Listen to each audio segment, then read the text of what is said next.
नमस्कार, म सरोज दाहाल। आज गणतन्त्र दिवस। हामी हाम्रा सम्पूर्ण दर्शकलाई गणतन्त्र दिवसको शुभकामना दिन चाहन्छौँ। आजैबाट हामीले एउटा नयाँ कार्यक्रमको सुरुवात गरेको छौँ, बिगुल बहस। बिगुल बहसमा देशमा भएका अहिले चलिरहेका विभिन्न विषयमाथि गम्भीर रूपमा छलफल गर्छौँ। भइरहेका आर्थिक, सामाजिक, शैक्षिक, खेलकुद, मनोरञ्जन विभिन्न सेक्टरलाई यति बेला हामी समातेर त्यो विषयमा हामी छलफल गर्छौँ। आज गणतन्त्र दिवस। 12 वर्ष अगाडि जनताले राजतन्त्रलाई फ्याक्दै गणतन्त्रको उद्घोष गरे र नेपाली राजनीतिक दलले त्यसलाई स्थापित गरे। जनताले अपेक्षा गरे जस्तै गणतन्त्रले न्याय दिँदै गयो त राजनीतिक दलले जुन प्रतिबद्धता व्यक्त गरेका थिए त्यो अहिले पनि कायमै छ त? अपेक्षाकृत भयो कि भएन? हामीसँग यो विषयमा छलफल गर्नको लागि, समीक्षा गर्नको लागि यति बेला वरिष्ठ अधिवक्ता, राजनीतिक विश्लेषक विष्णु भट्टराई हुनुहुन्छ। सर, स्वागत छ। हजुर, धन्यवाद। सर, मैले पृष्ठभूमिमा बताएँ, यति बेला पब्लिकले, आम जनताले गणतन्त्रलाई कसरी हेरिरहेछन्, त्यो जुन खालको प्रतिबद्धता राजनीतिक दलले त्यति बेला गरेका थिए त्यसमा उनीहरू खरो रूपमा उत्रिएको पाउनुभयो कि पाउनु भएन? धन्यवाद। मेरो तपाईँ मार्फत आम नेपाली जनतालाई, राजनीतिक दलहरूलाई, अहिलेको सत्ता सञ्चालक लगायत सबैलाई म विनम्रताका साथ के निवेदन गर्न सक्दछु भने अहिलेको गणतन्त्रको प्रारम्भ बिन्दु, प्रस्थान बिन्दु भनेको 2062 मार्ग 7 गते दिल्लीमा भएको 12 बुँदे समझदारी नै हो। र म भन्न सक्छु, अथवा त्यो 12 बुँदे समझदारी गर्ने मान्छेहरूले मैले भन्दा धेरै त्यसलाई पढेका होलान्, त्यो 12 बुँदेको समझदारीमा त्यहाँ कहीँ पनि गणतन्त्र, संघीयता र धर्मनिरपेक्ष भन्ने यी तीनैवटा कुराको बारेमा एक शब्द गणतन्त्रको ग पनि उल्लेख गरिएको छैन। त्यो अब त्यो 12 बुँदे समझदारीको आधारमा हामीले यो काम कारबाही गर्यौं भनेर भन्ने हो भने पनि त्यो 12 बुँदे समझदारीले निरङ्कुश राजतन्त्रको विरुद्ध काम कारबाही गर्ने भनेपछि तत्कालीन राजा ज्ञानेन्द्रले 61 माघ 19 गते आफ्नो हातमा राज्य सत्ता लिएको कारणले गर्दा राजाको त्यो निरङ्कुशताको विरुद्धमा मात्रै नेपाली जनताको सहमति, सहभागिता हुन्छ भन्ने अर्थमा एक थरीले यसलाई लिए र अर्को थरी पुष्पकमल दाहाल अथवा बाबुराम भट्टराई जस्ता मान्छेहरूले के भने राज संस्था भनेकै आफै निरङ्कुश हो, त्यसकारण यसको अन्त्य हुनुपर्छ भन्ने कुरा गरे। तर के हो भनेदेखि राज संस्थाको, संवैधानिक राज संस्थाको अन्त्य, संघीयता र गणतन्त्रको स्थापना भन्ने कुरा 12 बुँदे समझदारीमा थिएन।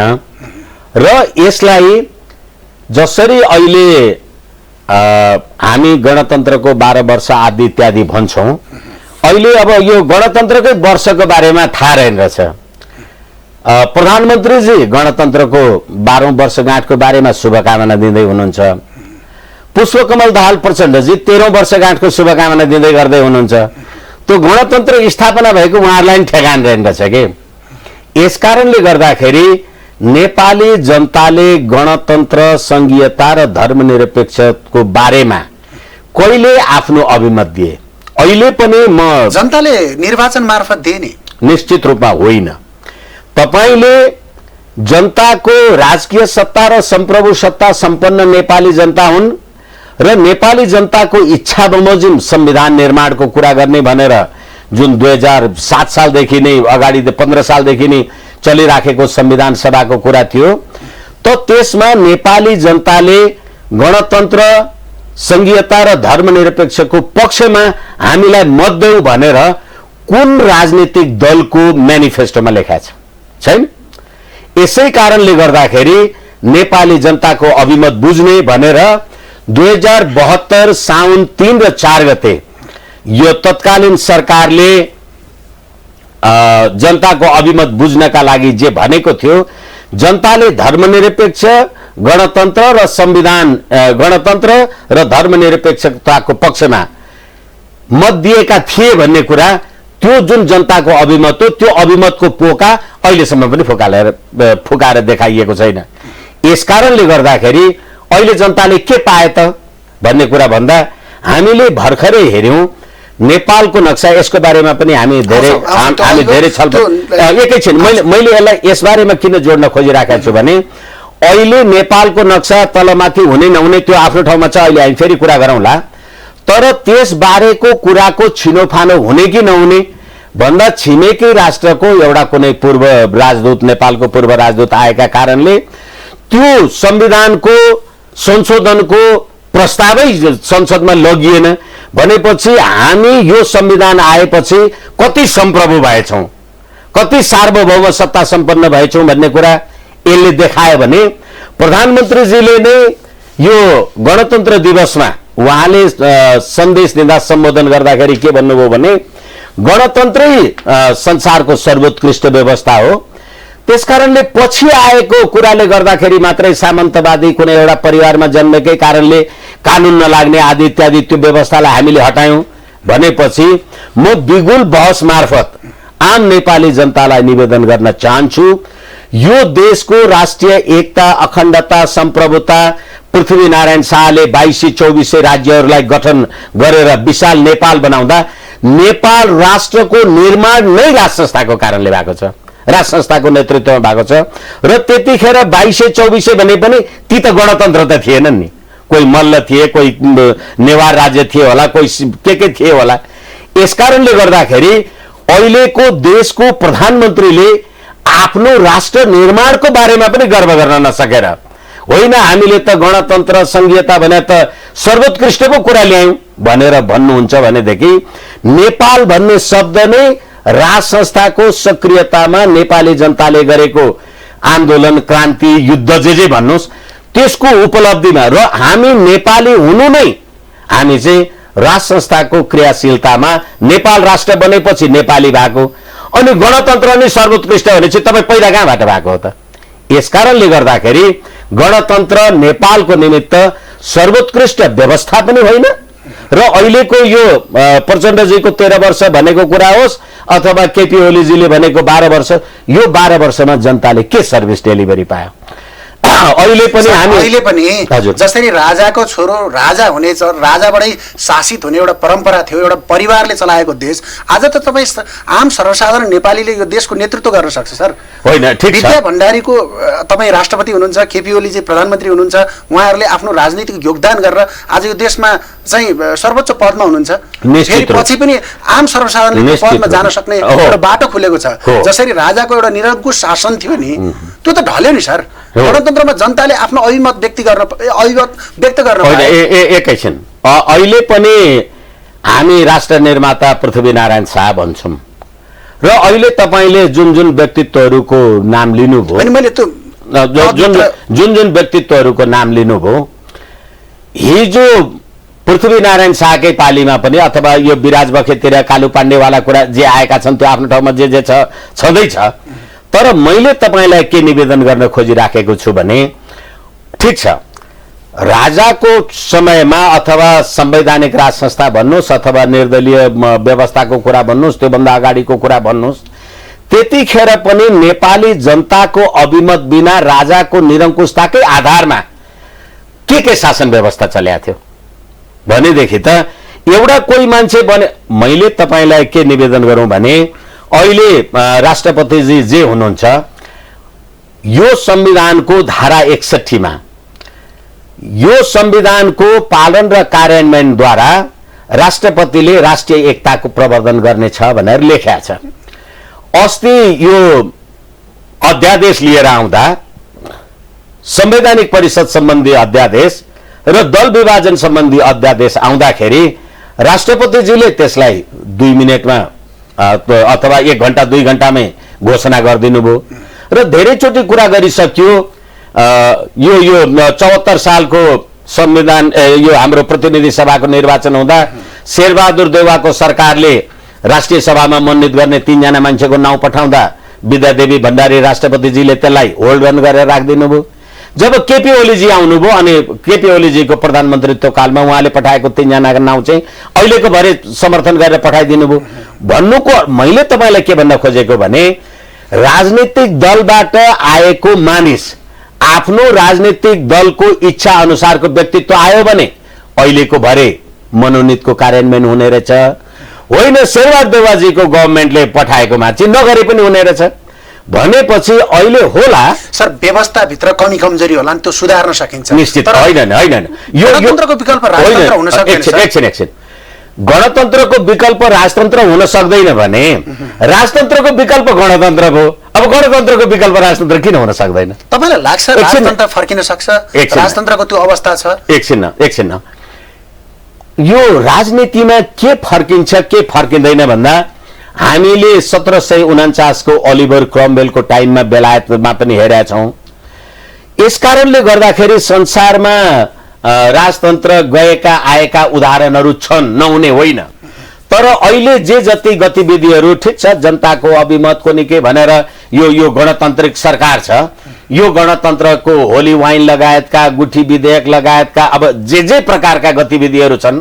र म तपाईलाई एउटा कुरा भनौं, यो धर्मनिरपेक्ष गणतन्त्र संघीयतावाला कुरा गर्दाखेरि चाहिँ तत्कालीन अवस्थामा 4-6-8 महिना हुन लाग्यो होला, चीनका प्रधानमन्त्री चीनका राष्ट्रपति सी जिनपिङ नेपाल आउँदाखेरि त्यतिखेर त 2020 हामी अन्तर्राष्ट्रिय भ्रमण वर्षको सिलसिलामा थियौं। यहाँ यो ब्यानरमा हामीले उहाँलाई स्वागत गर्दाखेरि के लेख्यौं भने गौतम बुद्धको देशमा तपाईलाई स्वागत छ, लुम्बिनीमा तपाईलाई स्वागत छ भनेपछि उहाँले के भन्नुभयो भनेदेखि होइन चीनमा धेरैजना बुद्ध धर्मावलम्बी मानिसहरू हुनुहुन्छ, त्यो धार्मिक पर्यटनको लागि चीनबाट करोडौं मान्छेहरू चाहिँ म नेपालमा यो धार्मिक तीर्थाटन अथवा पर्यटनको लागि चाहिँ उहाँहरूलाई प्रेरित गर्छु भन्ने खालको शब्दावली पदावली उहाँले चाहिँ सार्वजनिक रूपमा गर्नुभयो। मैले यो कुरा किन भनेको भने जुन देशमा तपाईले धर्मनिरपेक्ष भन्नु भएको छ, त्यो धर्मनिरपेक्ष भएको देशमा अहिले पनि त्यो देशको पर्यटन, त्यो देशको विकास, त्यो देशको उन्नति त धार्मिक स्थलले गर्ने रहेछ। अर्को उदाहरण जस्तो मनोकामना छ नि, मनोकामना केबुल कार, मनोकामनाको मन्दिरमा एउटा कुनै प्रस्तरको मूर्ति होला, एउटा मूर्ति छ, त्योभन्दा बढी केही छैन। त्यो मनोकामना मन्दिर दर्शन गर्न हाम्रो संसारका हिन्दूहरू प्रवेश हुन्छन् र त्यो एउटा पत्थरको मूर्तिले गर्दाखेरि त्यो एउटा केबुल कार चलेको छ। अनि त्यहाँका जग्गा जमिनहरू हिजो बाख्रा चराउने पाखाहरू 5000 रुपियाँ रोपनी पनि बिक्दैन थियो होला, अहिले त्यो पर्यटन क्षेत्र भएको कारणले गर्दा 50 लाख रुपियाँ। भन्नुको अर्थ मैले तपाईलाई निवेदन गर्न खोजेको गणतन्त्र, संघीयता र धर्मनिरपेक्ष। अब अहिले एकछिनलाई मान्नुस्, अस्ति भर्खरै चौरजारी एउटा कुनै घटना भयो, यो संविधानमा के लेखियो भने राजाको टाइममा मुलुकी ऐन 2020 सालमा लाग्दाखेरि के भनेको के लेखेको छ त्यसको प्रस्तावनामा भने कालका प्रभावले शास्त्रबाट मात्रै साना ठूला सबैलाई एकै प्रकारको सजाय गर्न नमिल्ने हुँदा अब कालका प्रभावले कसुर अनुसार सबैलाई एकै प्रकारको सजाय होस् भनेर हामीले मुलुकी ऐन ल्याएका छौं भनेर जातिपाती उन्मूलन भदौ 1 गते भनेर अहिले पनि मानिन्छ। यो अहिलेको चौरजारी घटनाको बारेमा र यो नेपालको संविधानको बारेमा म तपाईलाई निवेदन गर्दैछु है। यो गणतन्त्र, संघीयता, धर्मनिरपेक्ष, यो संविधानमा के लेखियो भने दलितको हक, मदिसेको हक, थारूको हक, महिलाको हक, आदिवासी जनजातिको हक, यसले नेपालको राष्ट्रिय एकता अखण्डतालाई बलियो बनायो कि नेपालीहरुमा विभाजन? सर नेपालको राजनीतिमा जहिले पनि मेन स्ट्रिममा जहिले पनि बाहुन र क्षेत्रीको बाहुल्यता रह्यो, मधेसी दलित जनजाति जहिले पनि पछाडी परियो सर।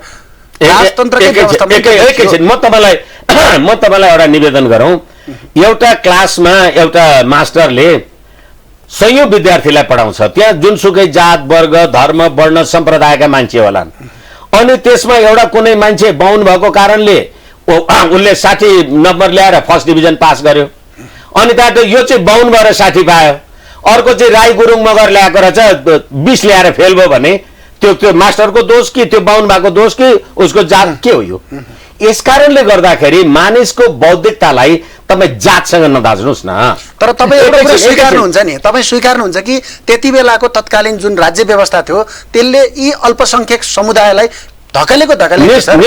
निश्चित रूपमा म स्वीकार गर्दिनँ, किनभने हिरालाल विश्वकर्मा जस्ता मान्छेहरू त राजा महेन्द्रको टाइममा त मलाई लाग्छ 10औं-20औं वर्ष मन्त्री भएर बसे। एक आध मान्छेहरू होइन, अहिले पनि को चाहिँ सबै चाहिँ को आएको छ त भने जहाँ पनि बाबा अहिले मान्छे पनि त हामी नेपाली 3 करोड छौँ भन्छौँ, अनि अप्पर हाउस र लोअर हाउसमा जोड्दाखेरि त त्यो 275 59 जना गर्दाखेरि त एक हात त भयो नि, 2 4 10 20 त भयो नि।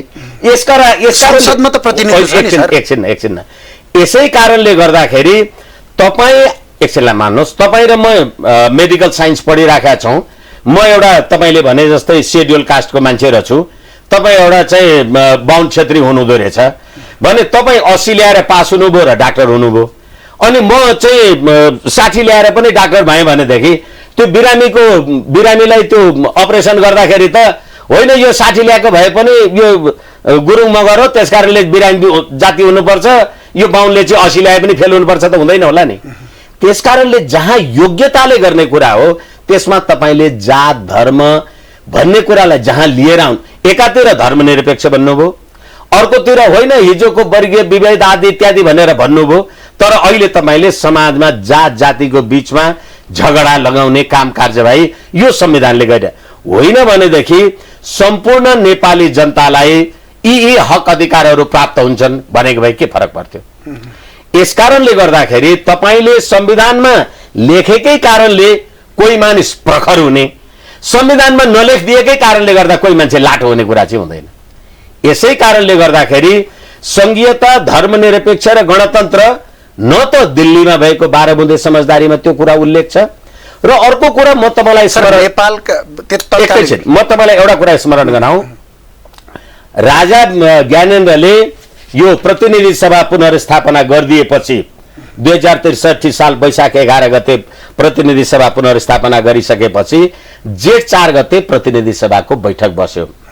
म जिम्मेवारीका साथ निवेदन गरिराखेको छु, त्यो प्रतिनिधि सभा घोषणाले त्यसको दफा 4 ले के भन्यो भनेदेखि अबदेखि राजाको जेठो सन्तान राजगद्दीको उत्तराधिकार हुन्छ भनेर लेख्यो।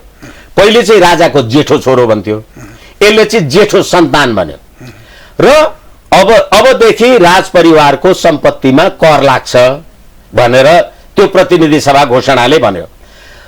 भन्नुको तात्पर्य 62-63 को आन्दोलनले राज संस्थालाई हटाएर गणतन्त्र स्थापना गर्ने आन्दोलन भएको रहेछ भने अब अहिले पनि त सुभाष नेवाङजी त यो अहिलेको संसदमा संसदीय दलको उपनेता नै हुनुहुन्छ, कतिन्जेल उहाँ यो के अरे सभामुख भएर बस्नुभयो, त्यसै गरेर संविधान सभाको अध्यक्ष हुनुभयो, उहाँ आफै वरिष्ठ अधिवक्ता पनि हुनुहुन्छ।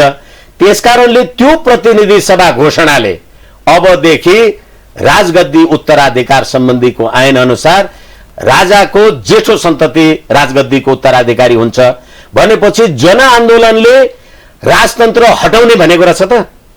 हटाउने भनेको भए प्रतिनिधि सभा घोषणा जेठ 4 गतेको प्रतिनिधि सभा घोषणाले त त्यो कुरा लेख्ने थिएन।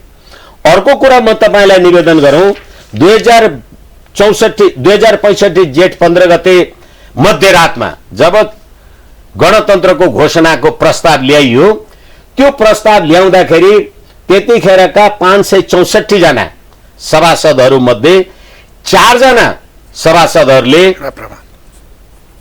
राप्रपा नेपाल, राप्रपा होइन राप्रपा नेपालका सभासदहरूले, हालाकि अब सूर्यबहादुरजी लोकेन्द्रजीहरूले त त्यो गणतन्त्रकै उसमा पक्षमा गर्नुभयो, अनि ती सभासदहरूले हुँदैन भनेर प्रोटेस्ट गरे। मैले तपाईलाई यो कुरा के भनेको भने अहिलेको गणतन्त्र पनि आखिर अल्पमत र बहुमतको आधारमा निर्धारित भएको रहेछ नि। आज तपाईँ अल्पमतमा हुनुभयो, यसको मतलब के तपाईँ आजीवन जिन्दगीभरि सधैँ अल्पमतमा हुनुहुन्छ? यसै कारणले गर्दाखेरि गणतन्त्र, संघीयता र धर्मनिरपेक्ष नेपाली जनताको सर्वसम्मत अभिमत नै होइन। आदरणीय दर्शक महानुभावहरू, यति बेला बिगुल न्युजको यो बिगुल बहसमा छौँ हामी। यति बेला हामीसँग वरिष्ठ अधिवक्ता विष्णु भट्टराई हुनुहुन्छ। म एउटा छोटो व्यापारिक विश्राम लिन्छु। हामीले यति बेला गणतन्त्रमाथिको प्रश्नहरू गरिरहेका छौँ। गणतन्त्र जनताले रुचाए जस्तो अथवा नेताहरूले जुन खालको प्रतिबद्धता व्यक्त गरेका थिए त्यो कमिटमेन्टमा उनीहरू खडा उत्रिन सकिरहेका छन् कि छैनन्, यसलाई कसरी हेरिरहेका छन् भन्ने विषयमा हामी छलफल गरिरहेका छौँ। दोस्रो खण्डमा हामी अहिले सरकारले निकालेको नक्सा, त्यसपछि उत्पन्न भएको विवाद, अध्यादेश संसदबाट किन फिर्ता भयो, यी र यस्तै टीका टिप्पणीका लिएर एकैछिनको विश्रामपछि आउँछौँ। एकैछिनको छोटो विश्राम।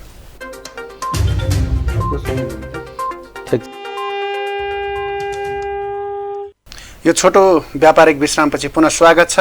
आज हामी एकजना वरिष्ठ अधिवक्ता विष्णु भट्टराईसँग छलफल गरिरहेका छौँ। सर, विश्राम पछाडि पुनः स्वागत छ। हजुर, धन्यवाद। सर, भर्खरै मात्र सरकारले यो नक्सा जारी गर्यो, त्यो पछाडि भारतमा एउटा खालको चाहिँ हलचलै मचिया छ।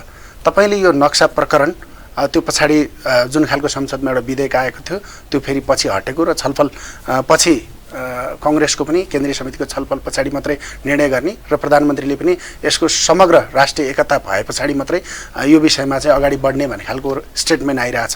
तपाईँ एकजना कानुनको विद्यार्थी हुनुहुन्छ, वरिष्ठ अधिवक्ता हुनुहुन्छ, यसलाई कसरी हेरिराख्नु भएको छ? निश्चित रूपमा यो वास्तवमा हामी भन्छौँ the constitution itself is a political document. संविधान भनेको राज्य सञ्चालनको विधान हो। त्यो राज्य सञ्चालनको विधान कति राजनीति हो कति कानुन हो, यसलाई छुट्याउनलाई पनि त्यति बोध अथवा सहज हुँदैन। र अर्को कुरा के हो भनेदेखि यो यत्रो 62-63 को आन्दोलन अथवा गणतन्त्र संघीयता अहिले हामी जे भनिरहेका छौँ त्यो सबैलाई सम्बोधन गर्ने भनेको त त्यो डकुमेन्ट भने त यही संविधान न हो। त्यसकारणले गर्दाखेरि अहिले नेपाल सरकारले लिपुलेक, लिम्पियाधुरा र कालापानी समेटेर नेपालको नक्सा जसरी जारी गरेको छ त्यो जारी गर्दाखेरि नेपाल सरकारको यो काम कारबाहीको बारेमा सारा नेपाली जनताले त्यसलाई स्वागत गरेकै हुन्। र अर्को कुरा म तपाईलाई के निवेदन गरौँ भने 1816 को सुगौली सन्धि होस् अथवा कि 1950 को भारत नेपाल मैत्री सन्धि होस्, सुगौली सन्धिको दफा 5 अनुसार महाकाली नदी पारी को सम्पूर्ण भूभाग नेपालका राजा परित्याग गर्छन् भनेर सन्धिको धारा 5 मा लेखेको छ। मैले हुन त अब यो कुरा सबै हेर्ने मानिसहरू सबैलाई थाहा छ। मैले यो कुरा तपाईलाई किन निवेदन गरिराखेको छु भने महाकाली नदी पारीको भूभाग भनेपछि यही केपी ओलीजी विपक्षमा रहनु हुँदाखेरि तत्कालीन गिरिजा प्रसाद कोइरालाको टाइममा महाकाली सन्धि गर्दाखेरि यिनै मान्छेहरू होइनन्, महाकाली नदी साझा हो, पानी आधा आधा हो भनेर भन्ने यिनीहरू नै होइनन् भने। अहिले लिपुलेक, लिम्पियाधुरा, कालापानी नेपालको नक्सामा समाहित गर्ने कुरा पनि कसले गरिराखेका छ? यिनैले गरिराखेका होइनन् भने। यसै कारणले गर्दाखेरि महाकाली नदी पारीको जुन भूभाग, हालाकि सुगौली सन्धिको बारेमा पक्ष विपक्ष सहमत असहमत हुने, म पनि असहमत होला, त्यो आफ्नो ठाउँमा छ। तर अहिले जुन नक्सा सरकारले सार्वजनिक गरेको छ यसले गर्दा फेरि अब चाहेर नचाहेर अघिकै प्रश्नमा पुग्न सकिन्छ। यो गणतन्त्र, संघीयता र धर्मनिरपेक्ष जसको बलमा तपाईले लिएर आउनुभयो नि, आज उनीहरूको नाखुसीले गर्दाखेरि तपाईले यो कुरालाई ड्रप गर्नुभयो। नेपाली कांग्रेस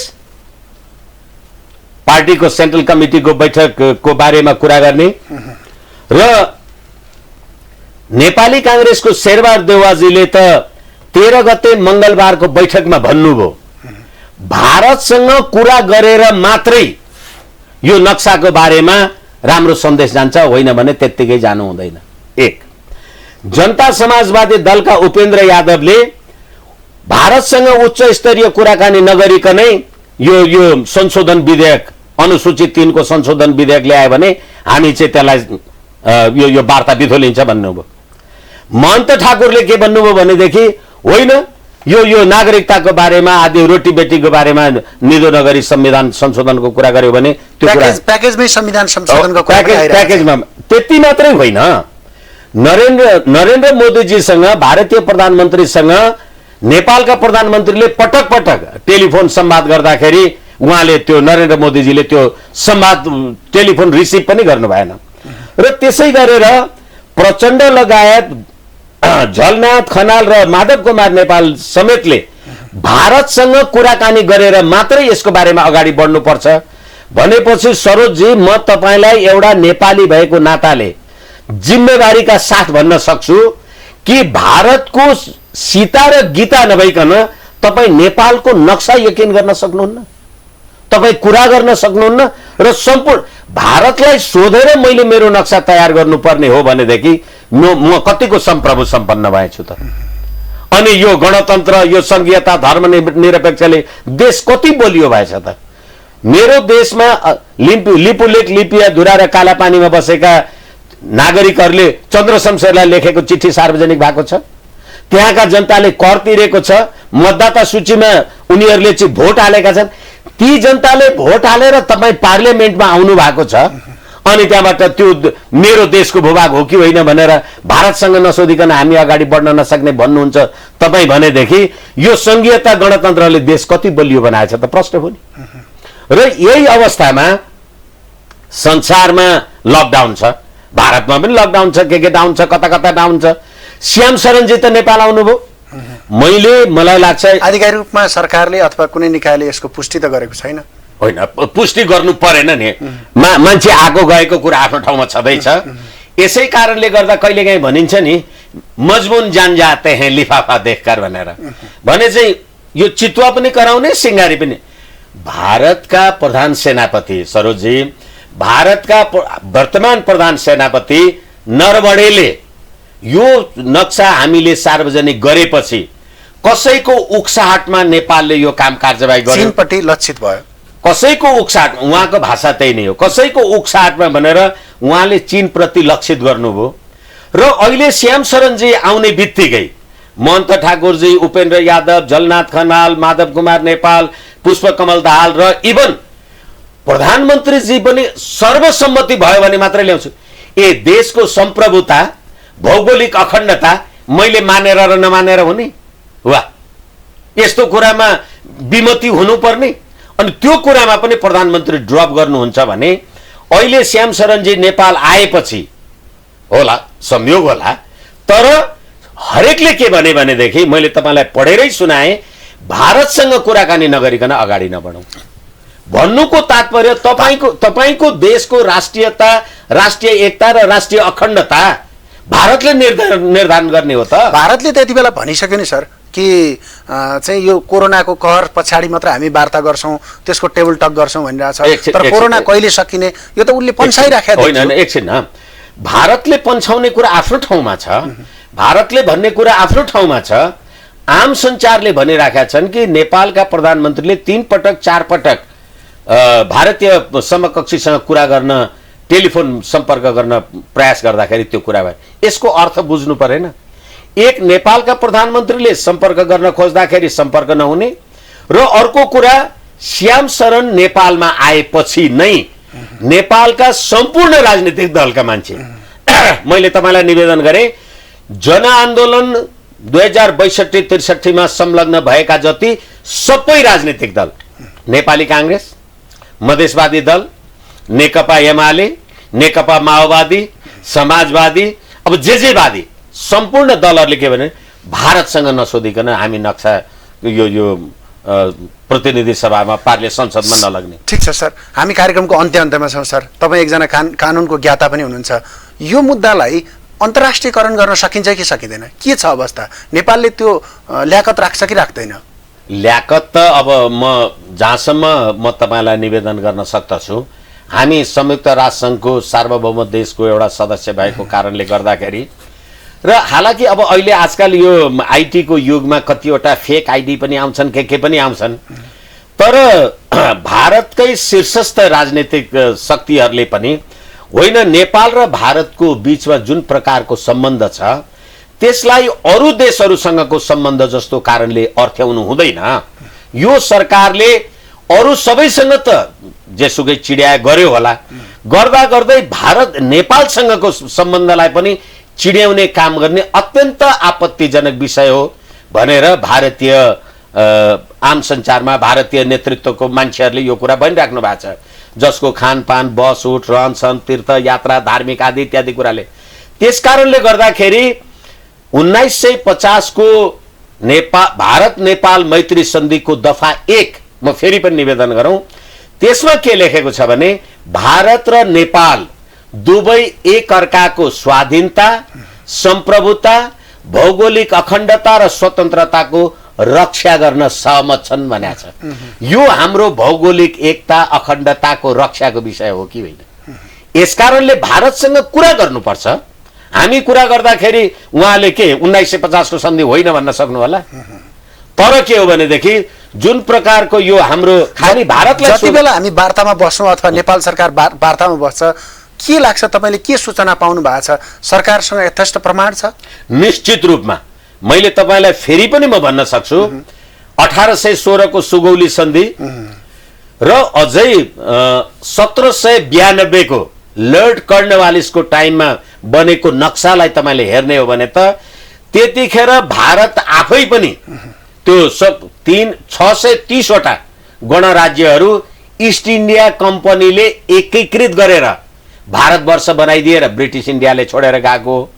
उनीहरू त जन्मजात गणतन्त्र भए, हामी जन्मजात राजा पृथ्वीनारायण शाहको नेतृत्वमा हामीले नेपाल आर्जन गरेको कुरा अहिले हामीले 250-55 वर्ष पछाडि आएर हामी प्रारम्भदेखि नै गणतन्त्रवादी थियौं भन्ने प्रधानमन्त्रीहरू भएपछि देशको शान्ति देशको सुरक्षा अखण्डताको रक्षा कसरी होला हामी यसमा विचार गरौं। र अर्को कुरा के हो भने तपाईले प्रश्न गर्नु भए अनुसार हामीले यिनै सबुत प्रमाणहरूका लिखत कागजहरूका आधारमा चन्द्र शमशेरको पालादेखिका अथवा त्योभन्दा अगाडिदेखिका हामीले सबुत लिखत कागजहरू राखेपछि कसरी भारत सरकारले होइन भन्छ? त्यतिखेर हेरौँ। र अहिले कुरा गर्न सकिँदैन, यो हीनता बोध पाल्नु भएन।